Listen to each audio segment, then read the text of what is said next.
Thank you, Helen. Good afternoon, and thank everyone for attending our monthly webinar. As Helen just noted, I'm Victoria Melendez, a JASA Program Committee member, working alongside Amy Poster and Allison Tolman. For those of you new to JASA, the organization is a volunteer and member-led group that promotes the study and appreciation of Japanese art and culture.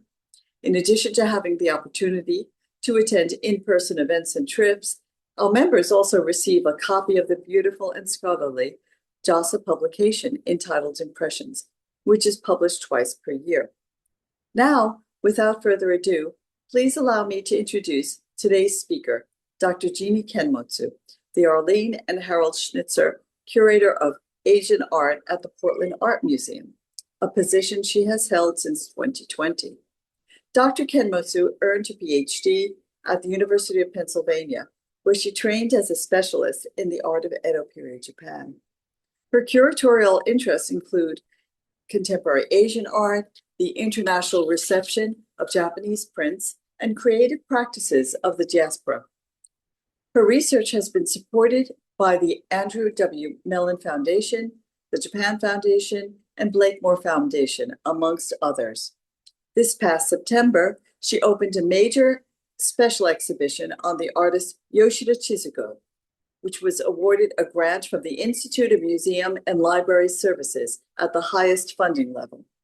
Dr. Kenmotsu is a senior fellow of the Andrew W. Mellon Society of Fellows in Critical Bibliography at Rare Book School. She is also a board member of the Japanese Art Society of America.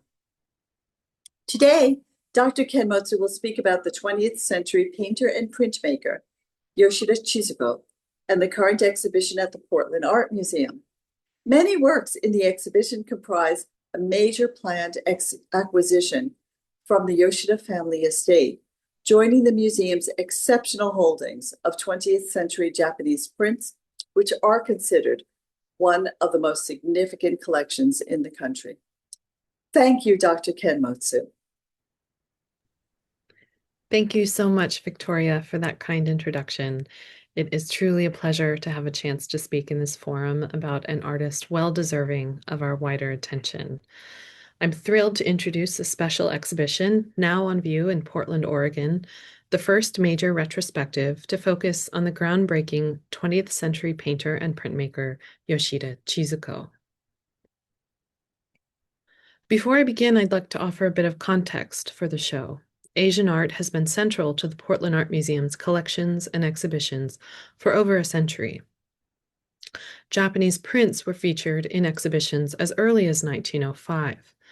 When the museum opened its current location in 1932, Japanese prints were installed in the new galleries, as you can see in the photo here at the left, as the inaugural exhibition to dedicate the new building. Today, the Asian art collection includes more than 6,500 objects. The museum's holdings of Japanese prints from the Edo period to the 20th century are among the most significant in North America, and it remains an area of active collecting. Last month, the Portland Art Museum reopened its doors after a major campus transformation project, culminating in the Mark Rothko Pavilion that connects our two historic buildings and provides a welcoming, accessible entrance for all. This expansion project allows visitors to experience the museum as never before and highlights the museum's role as a cultural cornerstone in the heart of downtown Portland. The new spaces within the pavilion are, as you might expect, light-filled and generous. Here in the Grand Gallery, we are showcasing an installation of sculpture relating to the natural world from across the collection. You might spot an iconic work by the ceramicist Fujikasa Satoko in this photograph. Other Japanese artists on view in this gallery include Hoshino Satoru, Shingu Sayaka, and Fukami Sueharu. In addition to these cross-collection installations, the Asian Art Department, which is me, has organized 6 exhibitions in the permanent galleries for Asian art. As part of our campus reimagining, these 6 thematic exhibitions seek to tell new stories, spotlight both new acquisitions and existing works, and introduce our visitors to new artists and new ways of looking. Needless to say, it has been a historic moment for the Portland Art Museum, and I am delighted that Japanese art has once again occupied a prominent place in the exhibition program at a significant moment in the museum's history. It is also deeply meaningful for me, as Yoshida Chizuko has filled our second floor special exhibition galleries. For the rest of my time today, I will speak about the art of Yoshida Chizuko.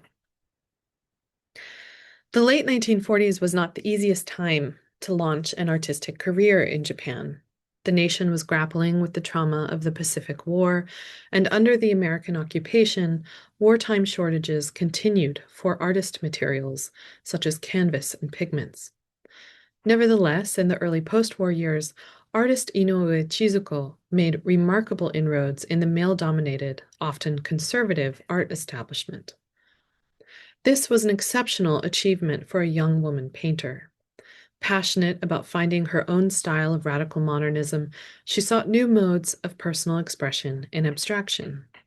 Drawn to avant-garde groups and mentored by leading figures like Okamoto Taro early in her career, Chizuko shifted from oil painting to printmaking soon after meeting her husband Yoshida Hodaka, ultimately forging an incredible six-decade career as an artist. Yet her legacy has long been overshadowed by the larger story of the Yoshida family of artists into which she married, with a tradition of artistry spanning 4 generations into the present day. Most of her paintings and many of her prints have not been seen publicly in at least 50 years and have largely been unknown to scholars until recently. This lecture will contextualize the works in the landmark exhibition Yoshida Chizuko and provide an overview of the artist's practice, with a focus on the formative period of her early career as an oil painter and the distinctive themes, materials, and techniques she employed in her work as a printmaker. Centering Chizuko's creative practice on its own terms reveals new insights that redefine the story of this fascinating artist. Chizuko was born in 1924 in Yokohama, the eldest child in a close-knit family with 4 younger siblings. Her father, Inoue Kamajiro, worked at a trading company. Her mother, Sawa, was a homemaker. Sawa and Chizuko had an especially close bond, and Sawa encouraged her daughter to explore her creative impulses. She first began studying watercolor painting in her early teen years, but at that time, dance was a stronger passion. Chizuko auditioned for the famous Takarazuka Revue, but was unsuccessful, instead landing a spot with the Nichigeki Dance Company. After 6 months of training, however, she was forced to give up her dance dreams due to poor health caused by the intense physical demands of the training routine. She subsequently enrolled at Sato Girls High School, which was affiliated with the Women's School of Fine Arts, or today's Joshibi University of Art and Design. This was one of the only art-focused institutions in Japan that admitted female students. After graduating from high school in 1941, Chizuko began working at Mitsui & Company, a trading conglomerate, and continued her art studies on the side. Chizuko belonged to the last generation of Japanese women artists who were prohibited from entering art universities until Japan's post-war constitution mandated new rights for women, including coeducation. Unable to matriculate at the major universities and impacted by the outbreak of the Pacific War, Chizuko's path to formal art education was circuitous. Her watercolor teacher from junior high school introduced her to the young artist Kitaoka Fumio, only 6 years her senior, who had recently graduated from the Tokyo School of Fine Arts. Chizuko also studied oil painting at the Hongo Art Institute, a private studio devoted to the Western-style oil painting, or yoga, which did accept female students. When the bombing of Tokyo by the Allies intensified in 1944, Chizuko and her siblings evacuated to the far north of Japan, staying in Aomori Prefecture for about a year. In Aomori, Chizuko found it hard to paint and tried instead to learn violin, although by her own account she was a poor study. She returned to Tokyo at the end of the war and resumed both her work and her art studies. In 1946, she joined a drawing study group that met at the newly established Kita Seoul Art Gallery. The gallery was located in the Nihonbashi district near her office, which made it easy to attend classes after work. Chizuko's earliest oil paintings were executed on board rather than on canvas. These works show the young artist undergoing a period of learning to model objects in the round and experiment with oils. The one you see here is painted on both sides of the board, reflecting the scarcity of art materials during the war and its aftermath, as much as it shows an early period of study. Several early works are unfinished with a sketch-like quality, while others prefigure the compositions of finished oils on canvas.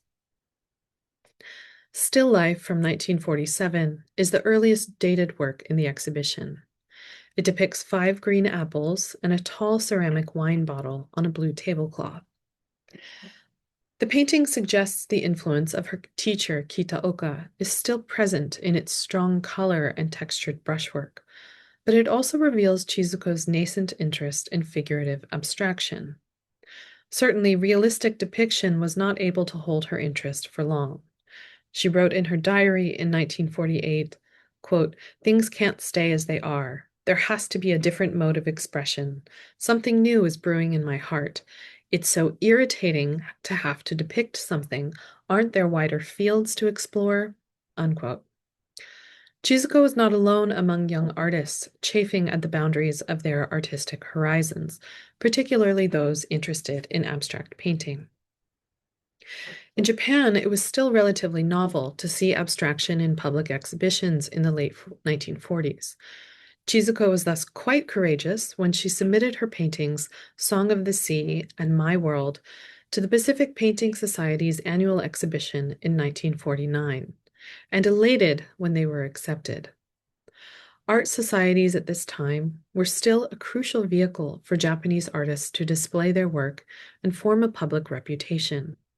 But the situation was fraught for young artists, as they faced the choice of which groups to join in an environment rife with long-standing conservatism and factionalism. My World marks a formative moment in Chizuko's embrace of abstraction and in finding an artistic identity. Not only did it find acceptance in the exhibition halls that typically rejected avant-garde painting, such as the Taiheiyo Gakkai or the Pacific Painting Society, it also won praise from one of Japan's leading contemporary artists, Okamoto Taro. Okamoto had established himself as an avant-garde painter in Paris in the 1930s, where he was friends with many notable writers and artists, including André Breton, Man Ray, and Max Ernst. After the war, he became a major figure in the art world of Japan. In 1948, Chizuko joined Okamoto's radical group, the Night Society, a newly established collective of writers and artists, whose purpose was to find new modes of creative expression commensurate with their post-war reality. Chizuko recorded in her diary the day that she showed Okamoto her recently completed painting, May 21st, 1949. Okamoto was so enthusiastic about My World, he touched the still wet surface and pulled back a hand covered in paint, exclaiming, "This is an abstract painting. This is true modernism." Meetings of the Night Society were held on Monday evenings twice a month at a French restaurant located on the western side of Tokyo. Afterward, participants would bar hop through the bustling entertainment district nearby in Shinjuku. Outskirts of town illustrates the exciting, inebriated cacophony of an evening out on the town after a Night Society meeting. Chizuko's canvas bursts with a sensory experience. Bright electric lights and neon signs, playing cards, music spilling out from a nightclub, and women clad in purple bikinis evoke the dizzying rush of bars, nightclubs, and tiny eateries lining the narrow streets. A yellow and orange sign reads Shotengoku, or Little Paradise. In the light blue triangle at lower center is a building with a windmill. No doubt this was the popular variety theater Moulin Rouge Shinjukuza, a landmark distinguished by its iconic red windmill. Chizuko later explained that the painting recalls walking along the street at night with Okamoto Taro. The brown cane, topped with what appears to be a pink ribbon, represents Okamoto himself. Okamoto's mentorship was deeply impactful for Chizuko. Unlike her formal studies with Kitaoka or other instructors at the Hongo Art Institute, Chizuko's studies with Okamoto took place at group study sessions and critiques. Chizuko experienced joy at Okamoto's approval, but she was far from a sycophant, staunchly expressing her own point of view, even to the extent of challenging or clashing with the older artist. Even though My World received his direct and enthusiastic praise, Chizuko moved on quickly to a more pictorial and expressive abstract idiom, which suggests that her most important lessons from Okamoto were not stylistic, but rather tutorials in ways of thinking and approaching the canvas from a conceptual viewpoint, in itself a radical stance toward oil painting at the time. Other works from this early, intense period of oil painting point the way toward themes Chizuko would continue to explore in her later career. Thaw pictures the melting of accumulated snow as the temperature rises. Thickly applied white paint covers the canvas like ice upon the ground, slowly melting in pockets to reveal the world beneath. The painting is composed of rounded organic shapes, while its colors hint at early signs of spring. Chizuko's abstracted view of natural phenomena diverges from the kind of training she would have received in realism at the Hongo Art Institute, and indicates her predilection for more expressive modes of depiction. The important art critic Uemura Takachiyo specifically mentioned Thaw as a work of merit in his newspaper review of the second Yomiuri Independent exhibition in 1950. This was a huge coup, the envy of any young artist at the time.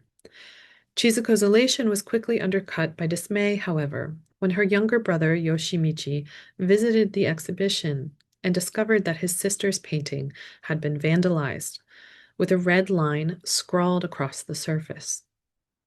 It is surmised that the unknown perpetrator was motivated by envy and spite, probably because an abstract painting by a young woman had been praised. Shoreline from the same year is an abstract representation that hovers somewhere in between the water and on the shore. It was created after Chizuko traveled with her mother to the coast near Kamakura. Softly undulating black lines run vertically across the vivid green surface. Are they waving strands of seaweed or tide lines on the sand, waves flowing left to right? Identifiable elements include a thin-spined sea urchin, sea mollusks, and a sand dollar nestled among aqueous plants and twisted fragments of blue and brown netting at upper right. But their placement is ambiguous, as if they could be bobbing underwater or strewn on the beach.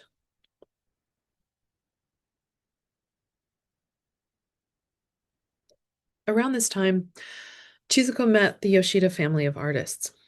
Chizuko never met Hiroshi, a respected yoga painter who had created a thriving business in woodblock printmaking, but she began to cross paths with Fujio and her sons at group exhibitions. Her diary records friendly greetings from Yoshida Toshi, the eldest son of Hiroshi and Fujio, who admired her paintings at one of these major exhibitions and offered his congratulations at Chizuko's success. Hanging in the background was Toshi's younger brother, Hodaka. Tall, quiet, and a little bit awkward, he said very little at this first meeting, but the two were soon dating. In the early years of their courtship in the early 1950s, Chizuko and Hodaka embarked on a number of group sketching trips in the mountains. Many of these excursions were probably organized by her future mother-in-law, Fujio. In October 1951, Chizuko and 6 other artists ventured into the Hotaka mountain range in Nagano Prefecture. In addition to Hodaka, Toshi, and Fujio, they were joined by Kobayashi Moriji, Tamura Genichiro, and Asai Makoto, fellow members of the Pacific Painting Society and the newly formed Plus Artist Group. Chizuko was deeply inspired by the changing autumn foliage on this outing into the wilderness. In response, she painted landscape in yellow and wrote in her diary of the beauty of the yellow colors, calling it the beauty of total relaxation. On the same trip, they visited Hotaka Shrine. From the river bank in front of the inner shrine, a celebrated scenic spot, Chizuko sketched nearby Mount Nagakabe, documenting the mountainside's resplendent autumn colors.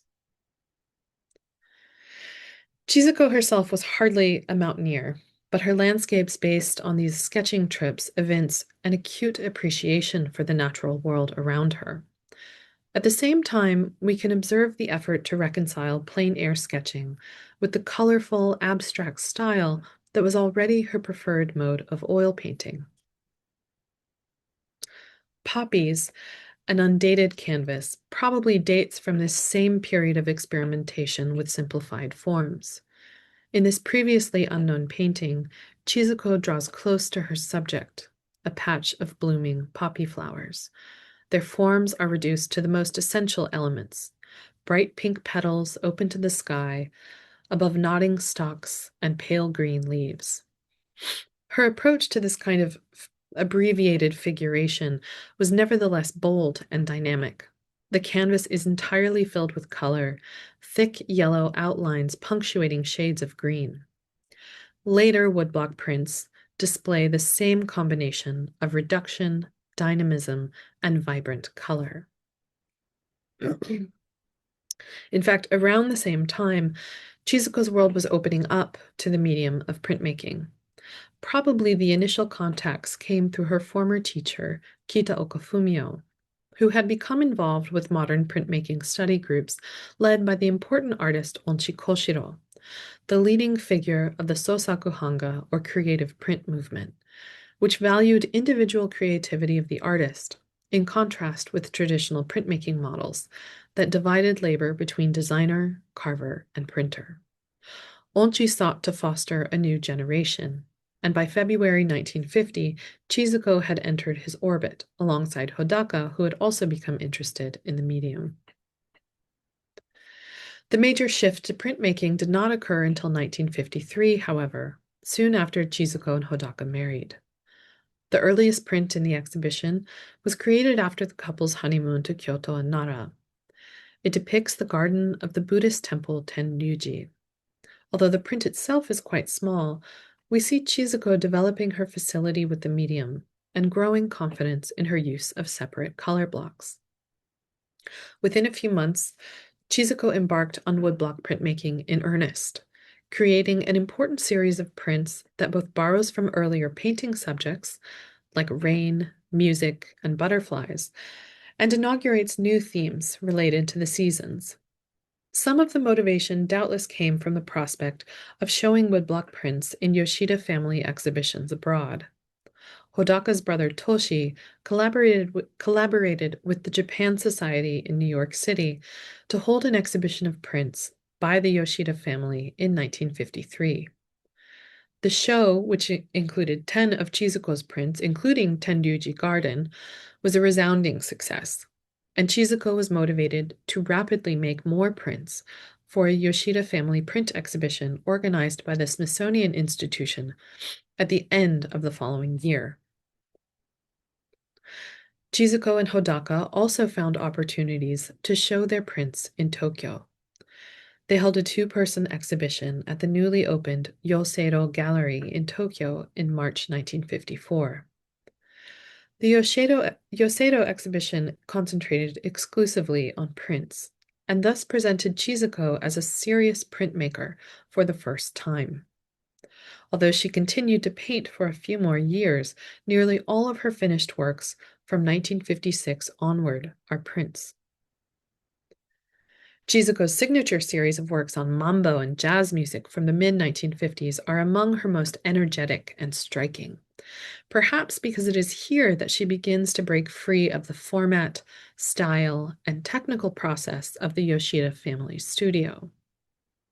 Inspired by the visit of Cuban musician Perez Prado to Tokyo in 1956, Chizuko's Mambo series combines shapes and lines that practically vibrate with percussive drums and flamboyant brass instruments. Prado was a huge star, with hits that topped the global charts at this time. One of these big hits was Mambo Number 5. Not only was Chizuko using the medium of printmaking to visualize the experience of sound, she began to work at larger sizes and employ unconventional materials. On the left, for example, she adds a bronze-colored metallic dust. And a monoprint on this same Mambo theme is printed on a sheet of paper that was first coated in gold paint, as if Chizuko wants to recreate the feeling of the bright lights and big orchestra. This print, which you can see her working on in the studio, incorporated both typical woodblock printmaking methods and some unusual techniques, like taking the ends of blocks, painting them, and then hand stamping directly on the surface of the paper from above. Chizuko used unconventional pigments for printing called Nicker poster colors. The Nicker Color Company had developed these paints for use in Japan's burgeoning animation industry in the early 1950s. Even today, Studio Ghibli still uses these pigments in the creation of feature films. The highly opaque and vivid quality of Chizuko's colors would have stood out dramatically among her peers in the 1950s, especially those using traditional pigments of woodblock printmaking, which tend toward greater translucency and wash. Her unusual colors, techniques, and style of lyrical abstraction were all qualities that made her work distinct from the typical idiom of the Yoshida family in just a few short years. Chizuko continued to use Nicker pigments throughout her life. In 1956, Chizuko also built community within the entrenched Japanese art world, co-founding the Joryu Hangakai, or Women's Print Association, Japan's first printmaking society for women. Despite the popularity of Japanese printmaking, few women in the mid-50s were featured in the exhibitions, publications, or art societies that provided the crucial professional apparatus for talented artists. For 10 years, the association provided that critical infrastructure, organizing annual exhibitions until, as its founders judged, the group had outlived its usefulness, since so many of its members had become well established. Chizuko appears to have been instrumental in both the group's founding and its success.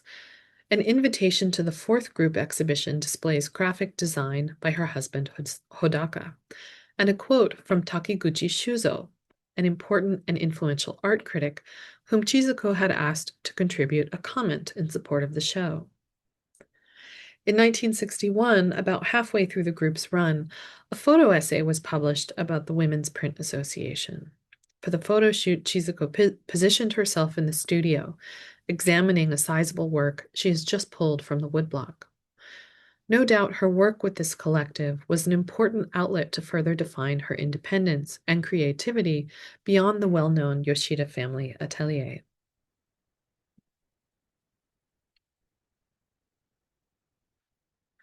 In January 1957, Chizuko embarked on a year-long second honeymoon with her husband Hodaka and her mother-in-law, Fujio. The three artists traveled around the world, beginning with a 10-month stay in the United States. The desert landscape near Phoenix was one of the highlights of American scenery for Chizuko. She asserted that it was its total difference from that of Japan which captivated her, even preferring the deserts of Arizona to other magnificent vistas visited by the Yoshidas, like the Grand Canyon, Yosemite National Park, or the Pacific Northwest. Describing its impact on her work years later, she said, "It's called a dead land, but I think the desert is alive." A bit later, the three Yoshidas took up residence for a month in Eugene, Oregon. From March 25th to April 24th, 1957, Hodaka and Chizuko taught extension courses as part of the University of Oregon's East Meets West Festival. Hodaka taught printmaking while Chizuko, a certified instructor in the Sogetsu School of Ikebana, taught flower arrangement. Fujio served as her interpreter to the English-speaking students, and Chizuko later recalled that even the football players created nice arrangements and received credit for taking the course. These images you see below are likely from Chizuko's classes at the University of Oregon. They also traveled briefly to Seattle, where they met a number of fellow artists, such as George Tsutakawa and Morris Graves. Chizuko later created a nearly 5-foot-tall diptych print called Aurora, Seattle, that may be her largest work. As far as I know, Chizuko did not make any work based on the landscapes of Oregon, but while in Eugene, all three Yoshidas tried their hands at lithographic printmaking for the first time. Chizuko created 2 lithographs, one of which you see on the right. Small and monochrome, they are quite different from the large, colorful desert prints she would create in woodblock 2 years later, after returning to Japan. Things I Picked Up in the Desert combines non-objective forms with recognizable objects, such as tall, striated saguaro or the pointed horn of a steer. Enclosing the composition is a thick, irregular black border opening to the right, perhaps imitating the thick perimeter walls of a Pueblo compound. During their travels in the United States, Chizuko was less in the limelight than her husband and mother-in-law. Hodaka was often given top billing as the artist hired to exhibit, teach, or give demonstrations, while Fujio had a superior command of English and a large network of American acquaintances. Nevertheless, the trip had a profound impact on her work as a printmaker, and she continued to make prints inspired by the trip for several years afterward. From New York City, which was their base for much of their U.S. stay, they traveled to several countries in Europe, as well as Egypt, India, Thailand, and Hong Kong, before returning to Japan on January 1st, 1958. The vast majority of Chizuko's prints inspired by these travels were made after their return. Several prints from 1960 translate the artist's memories of Delhi through the hues of red sandstone and a shared palette of warm browns, bright red, and a pale peachy beige. All 3 prints evoke the architecture of Mughal monuments the Yoshidas would have seen, even though they are highly abstract gestural works. Red Fort and Impression from India display almost calligraphic marks in black that seem to simulate the orthography of Hindustani scripts. Chizuko's rendition of the great mosque Jama Masjid perhaps encapsulates how radical a sensibility she brought to Yoshida family aesthetics. Both of these prints could be said to be painterly, but while Hiroshi's Nocturne seeks to depict the veiled light of dusk upon the Taj Mahal, Chizuko's print captures the sensory experience of memory, transformed within the contemporary language of abstract expressionism, which she would have encountered during her time in New York City.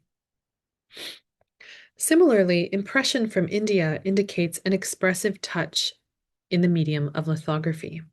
Chizuko created this print in the workshop of American printmaker Arthur Flory, who had traveled to Tokyo in 1960 to teach lithographic techniques under a program funded by the Rockefeller Foundation. Hodaka and Toshi made several prints with Flory as well. Others among the invited artists were also established printmakers, like Azechi Umetaro and Yamaguchi Gen. A number of them, however, primarily worked in other media, such as painting and calligraphy. Fukushima Hideko, a member of Art Informel and former member of Jiken Kobo, was, like Chizuko, one of the few women artists invited to participate. Chizuko made very few lithographs during her lifetime, so the opportunity to see her work in the context of this large suite of prints by a variety of artists is quite special. Her handling of color and ink alternates between the textured, swift drags of a dry brush and the splatters and drips of a wet one. The handprint at left suggests her recognition of the indexical methods of lithography, where the artist is free to work directly upon the stone, without the intermediary translations of carving a woodblock. Chizuko's work is profoundly gestural and relates to larger calligraphic prints she would produce in the early 1960s, such as the My Inner Self series. Around this time, a new shift occurred in her practice, as she turned to more minimalist and calligraphic modes. One minimalist series displays yellow circles on pale gray squares set in a grid formation. Each work is named after the number of circles. Though seemingly simple, these prints reward close looking, as the eye is drawn to small variations that emerge, such as the shape of a circle or the space between squares. Among Chizuko's most restrained compositions, these prints explore the tension between balance and imbalance, repetition and difference. In contrast, at right, the heavy forms and varied mark making of My Inner Self number 2 is an exploration of interiority. Dragging, dripping, spattering, the movement of ink suggests the bold calligraphic expressions of contemporary avant-garde movements like the Bokujinkai or People of the Ink Society. And I think it hints at a defiant streak of individualism and the passionate nature she was known to exhibit within her own family. In the mid-1960s, Chizuko began to create striking designs through blind embossing, a technique in which a relief block is used to impress a pattern in the paper without pigments. Sometimes Chizuko would also print a white pigment to enhance the sense of dimensionality. Color, which once filled her compositions, became more spare, but the hues were as brilliant as ever. If anything, these prints demonstrate Chizuko's genius for color and pattern and her keen design sensibility. In Star, Star, Star A, undulating concentric lines radiate outward from a line of 3 central stars. This distorted geometrical pattern creates an illusionistic effect of motion, as if the stars are receding from the viewer, or perhaps liquid is rippling outward from the center.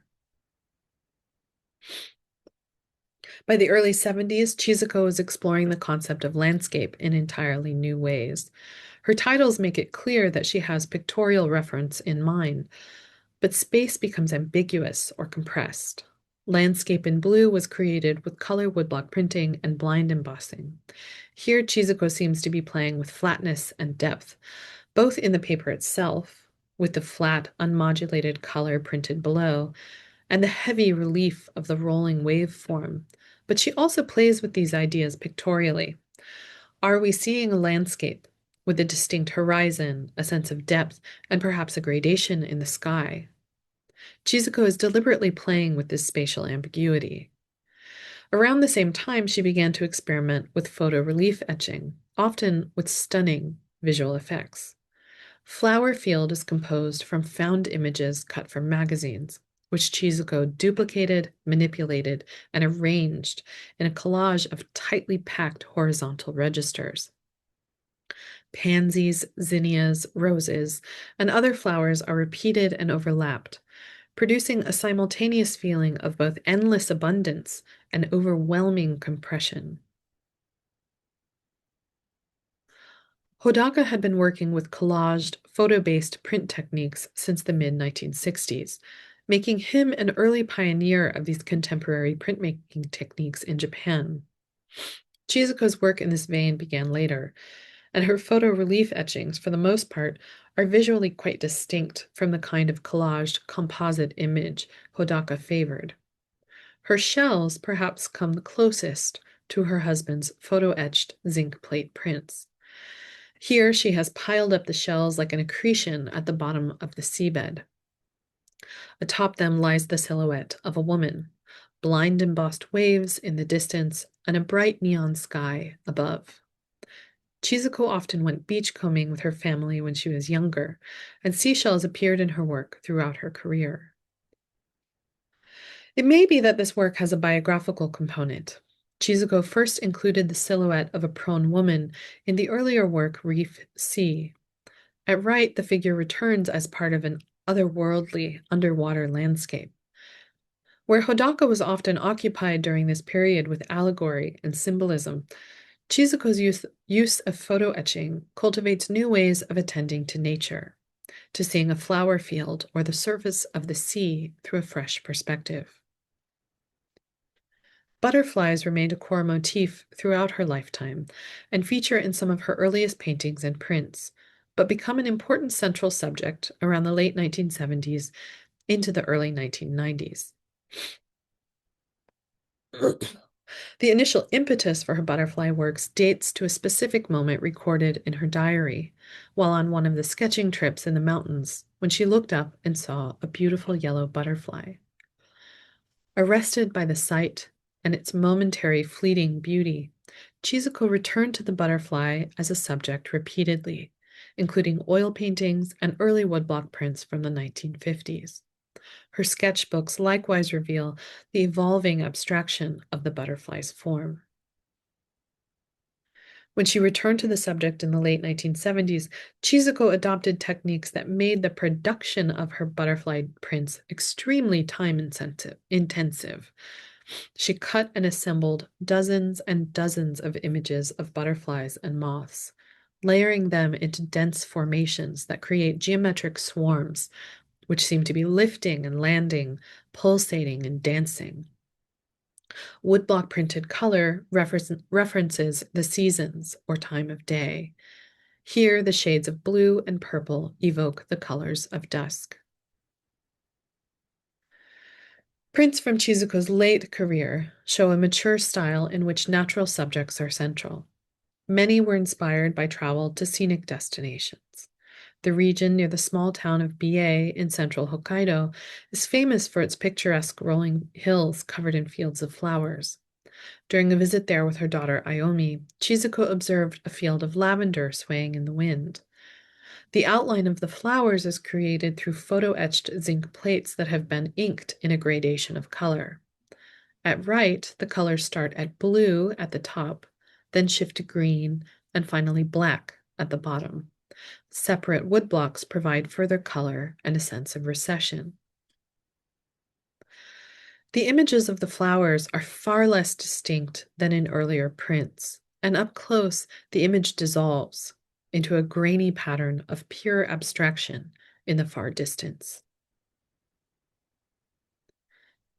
These late prints mark a return to images that fill the picture space with radiant color. The Ice Flow series records another visit to Hokkaido, this time to the Shiretoko Peninsula in the far northeast section on the Sea of Okhotsk. Chizuko, determined to capture the site of the drift ice breaking up, marched enthusiastically toward the sheet of unstable ice at the age of 71, camera in hand, causing the friends who accompanied her to call out an alarm that she come back at once. Her photographs from that trip were transformed into prints of the spectacular but unforgiving expanse of the frozen northern sea. Striated vertical marks evoke dripping icicles or streaks of condensation and call attention to the highly patterned surface of the print. In 1995, Chizuko and Hodaka traveled to Hungary, where Hodaka took several photographs of a yellow wall in a small town outside Budapest, which he intended to use in his prints. However, later that year, Hodaka suddenly passed away. Several years later, Chizuko used the yellow wall in several prints dedicated to her husband's memory. In this version, falling blossoms bring to mind the fleetingness of life, evoking the same ephemeral beauty as her celebrated butterflies.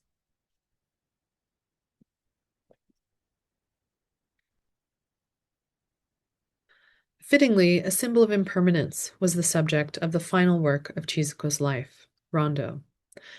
This woodblock print was created in 2005 at the age of 81 years old, 60 years from her beginnings as a young artist.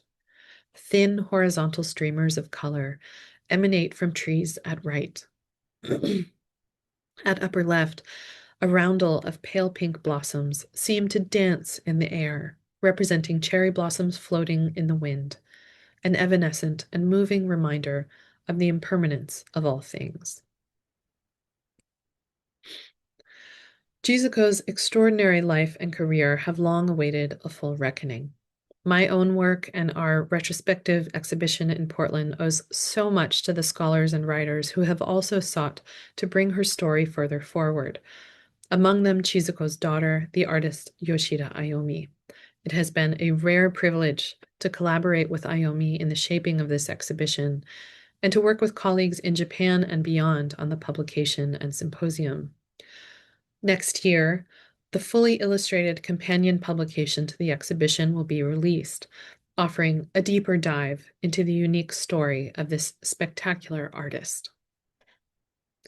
This past October, our symposium, Rediscovering Yoshida Chizuko, explored themes that were raised in the exhibition through the perspectives of a brilliant group of scholars, and I must thank Yoshida Ayomi, as well as Maki Kaneko, Hollis Goodall, Laura Allen, Namiko Kunimoto, and Ken Brown. Recordings from that event will soon be available on the Portland Art Museum's YouTube page. For anyone interested, this very special show will be open for just a few more weeks, closing on January 4th, 2026. The exhibition, like my talk today, centers the art of Yoshida Chizuko in order to redefine and amplify the story of a woman artist whose contributions to 20th century modernism and Japanese printmaking are only beginning to be understood. It has been my honor to bring more of this story to the world. Thank you.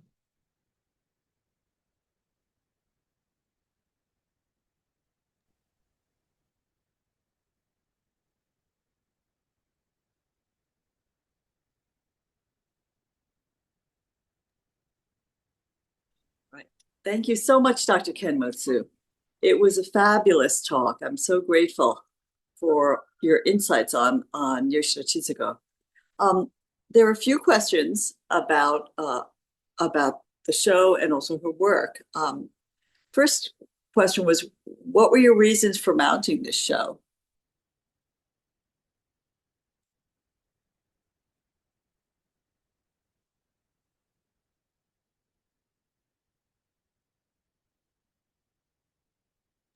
Sorry, I couldn't find my mute button. Um, Thank you, Victoria. That's such a good question, and I could give you probably 20 different answers, but um, one is that I had seen Yoshida Chizuko's work long before I ever had an interest in being an art historian. I couldn't tell you where or when. But then as I moved along in my career, by training I'm an Edo person. Um, but 20th century Japanese prints have always held a special place in my heart. And I thought, well, what an interesting figure. And the more I saw of her work, the more it didn't look like, what I had expected. It didn't really look like the Yoshida family of artists. And over time, I just became more and more interested in her story. I had an opportunity to visit the family in 2019, and they just started to bring things out, and I just got to see the breadth of her work, to see the oil paintings, which had not been on view largely for decades and decades, and I just felt like this was a show that deserved, or an artist that deserved a more sort of full reckoning, to kind of put her into context at this really important moment for Japanese art, but certainly for printmaking. Um, so that's my answer today. Well, we're grateful that you did. It's a fabulous show. Um, Also, another question was whether her work is widely collected. And if so, where are the collections? Are they in Japan, US, museums, private collections, etc.? Well, uh, the United States has been a devout follower, actually, of Yoshida Chizuko's work for a long time, in particular, institutional collections. I was surprised as I started to research, where her work was, that there might not be large collections everywhere, but there's a little bit all across North America. And what's interesting is a number of those prints were collected the year they were made, or maybe the year after. So they were really being collected as contemporary work. For example, institutions like the Newark Museum were buying them in the 1950s. I think Wesleyan University, Smith College, these kinds of East Coast institutions. Today, the largest holdings of her work are probably the Art Institute of Chicago, which has about 15, the Yokohama Museum of Art, which is sort of her hometown, and actually the Portland Art Museum. We had about 15 works before the exhibition opened, and I'm very happy. Thank you for mentioning in the introduction, but I'm very happy to announce that this week on Monday, our Board of Trustees unanimously approved the acquisition of 56 works by Yoshida Chizuko. So we will become the largest repository in the world. And are the works both of prints and paintings?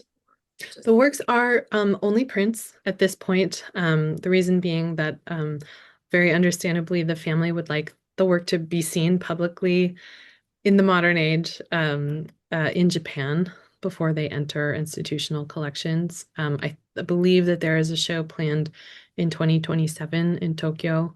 So we hope to see more of her work out in the world. That sounds wonderful. Could you talk a little bit about her process and also her production methods? And did she limit the production of the number of prints that she made? Or did that vary, according to the design and the size, etc.? Yeah, edition sizes varied quite a bit. She was an experimenter. There were no, particularly in the 1950s, she made quite a number of monoprints. There's a very short period, very short number of years in the 1950s where her oil painting and her printmaking practice overlap. And around that same time, she makes a number of monoprints. I think she's much like perhaps Onchi Koshiro, not that interested in the reproducibility of a print, in that you could make an supposedly infinite number of the same design, but really interested in the image making process itself. And I think that played into her production of monoprints. Later in her career, particularly in like the 1970s, 80s, her butterfly prints in particular, that's one example. They were very popular and she was receiving large commissions for them. And those editions, I've seen edition sizes as large as 99 or 100. Now, whether she in fact produced, I think some of those editions sold out, but I think often she would, I've seen others where there's an edition size of 20 to 70, and it doesn't mean that 70 prints were ever made. We can talk a little bit more about process, but a number of her techniques were really time consuming, and in some cases pretty physically demanding. For example, the blind embossing was something she did entirely by hand. There was no press involved. And so she is using something kind of like it's an embossing tool made of wood, but picture something a little bit like a wooden spoon and pressing every part of those lines and contours into the paper. And so sometimes, as her daughter Ayomi told me, she would, produce a print, send it off to an international exhibition, and then be like, I'm good. I'm done. And so there are some, unfinished prints or some unfinished editions as well. So it varies pretty widely. Another question is, did Yoshida Chizuko have disciples who studied with her? So she didn't teach. She didn't teach in any kind of formal system. Her husband Hodaka did. It's interesting. The family dynamics of a family of artists, I'm sure, is different, in every family. But the Yoshidas are really interesting in that they're all so talented that they all sort of come to printmaking at some point. But very few of them were, in fact, sort of pushed to become artists. Ayomi Chizuko and Hodaka's daughter, trained as an architect and came to printmaking, later and came to life as, a fine artist later. Hodaka also was training to be a scientist and not follow in his father's footsteps. So I think those family dynamics certainly played a role. She also certainly was, even as I sort of alluded to in the beginning in her early career, subject to the kind of patriarchal norms of Japanese society in the mid 20th century, raising two children. I think that's where the need for the women printmakers group came from. So unfortunately, she didn't teach. Um, I think that if pressed, perhaps Ayomi, I think Ayomi today kind of acknowledges some resonances between her work and her mother's. They both have a kind of, you can find in there of an interest in things like rain and water. Certain elements of the natural world kind of recur in both, but they didn't. It wasn't an environment where, Ayomi was her student in any kind of way. You also mentioned during your talk that she had a connection with Onshi Koshiro, and actually we're going to have a talk about his work next month with Dr. Stephen Salel. But could you discuss a little bit more about perhaps his influence on her or her influence on him? I'm not sure if that. Yeah, definitely. I mean, I think this could be a whole paper or a whole, maybe dissertation. These networks of artists in this moment where we're, uncovering more of that all the time. There's a little bit of that in the catalog. I think that there was some regret on Chizuko's part that in fact, she acknowledges this. I forget where. I think she might have mentioned it to Statler or someone like that, Oliver Statler, that, they only were able to attend a couple of meetings of the Ichimoku-kai, the First Thursday Society. And I don't think that they necessarily, I haven't found any finished prints that either she or Hodaka made at those study sessions, but I think they were really inspired by it. I think they found it really, it was just so really got their kind of creative minds flowing about, what could printmaking be? And, she encounters it around the time that she's beginning to think about printmaking, beginning to be associated with the Yoshida family. Actually, her first exhibition with Hodaka, they have a couple of two-person exhibitions together. Her first exhibition, she shows mostly oil paintings. She's really sort of thinking of herself as a painter, even at that time in 1951. Um, so I think it's kind of a gradual influence, but one of the things that I think she picks up that you see much more strongly in her work than in her husband's is this interest in the print as a place to kind of be creative and to sort of think about the creative act itself and to be less sort of beholden to printmaking as a medium.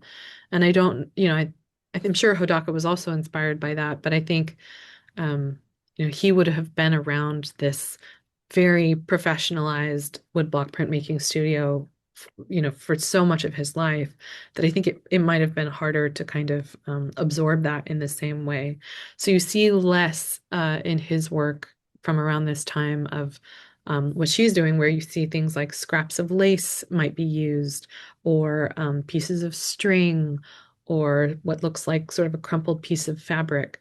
And so she made a couple of what we would call collagraphs. They're still relief prints, similar to woodblock printmaking, but just, really not concerned with like how well one is carving a woodblock, for example. And I think that is something that absolutely she saw in Onshi's work. She both at the Ichimoku-kai meetings and at exhibitions that she went to with people like her mentor, Kitaoka, where she saw Onshi's work. Well, thank you. Well, sadly, our time is up, but it was such a fascinating lecture. Thank you, and we're really looking forward to the catalog, which will come out next year on the exhibition and her work. So stay tuned, I guess, to all of our members. So thank you again, Dr. Kenmotsu. This was just a fabulous lecture. Thank you. Thank you so much for having me. It's such a pleasure to share about this artist's work. We're honored. And thank all of the members who have participated in today's webinar, a recording of which will be posted on our website. And as I mentioned previously, our next webinar will be on Onshi Koshiro, and it will be with Dr. Stephen Salel on January 13th at 5 p.m. Eastern Time. And Dr. Salel is with the Honolulu Museum of Art, and there is a current exhibition on the prints of Onshi Koshido. So we hope you can join us then. And JASA wishes you all a very happy New Year and happy holidays. So thank you and see you next year.